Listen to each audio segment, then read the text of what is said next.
Do a little addendum to my smoker video. A lot of people don't show how you clean these things, so I take all the grates out. Let me see if I can zoom in. But you take out the slides, the grates. I got them in the dishwasher running in pots and pans. I put a little bit of borax powder in there with it. And yeah, I might run the SOS pads after that. But so I'm using the hose, and I'm using this solution here. Well, this is just a container, but this is the stuff. My wife has essential oil. She uses this stuff called Thieves. It's called Thieves because I don't know, people that used to break into houses back in the early days. From the plague, would put this stuff on and protect them from getting sick. I don't know if it's a true story or not, but I don't know. It smells like clove.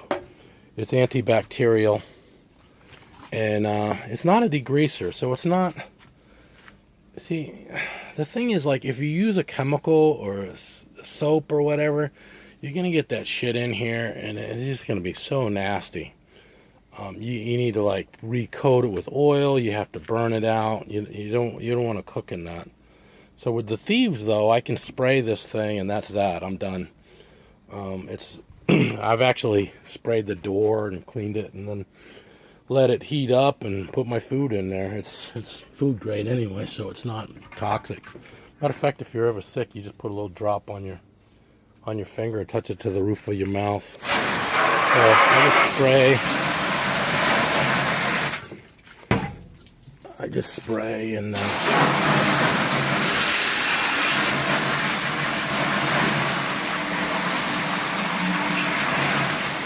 spray the outside too. Comes out like a milky white.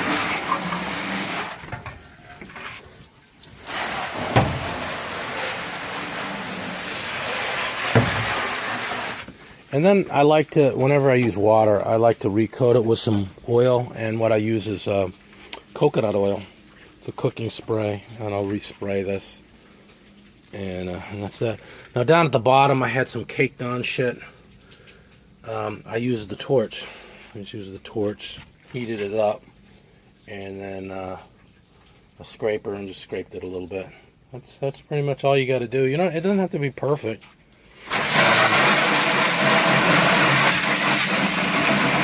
But you don't want stuff building up in here, because if your temperature gets up above 230, it gets away from you a little bit, and you get a grease fire, you just ruined all the meats that are in there.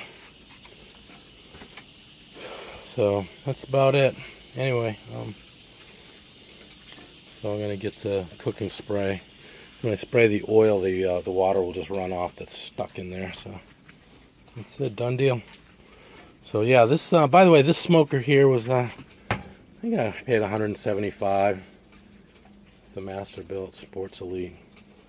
You know, I used to have a bullet smoker. A bullet smoker actually works better. It's more uniform. But man, it was a pain because you had like the different sections. You had to lift it off, separate it to get the stuff. This one with the door and the shelves, it just made it a lot easier to use.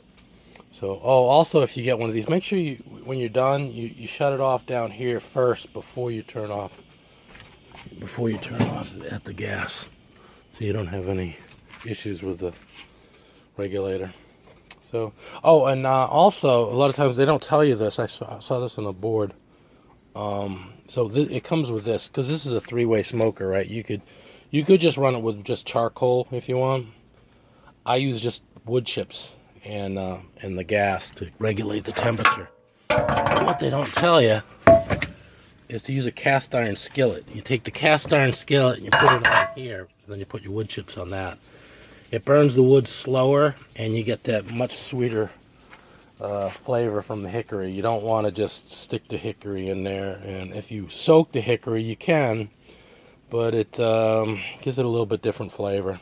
I like when I smoke, it's really a light smoke. So like my chicken thighs that I cooked yesterday, they were boneless. They were kind of small, about just under 2 hours, about 2 hours. And they came out with like a light brown toast color.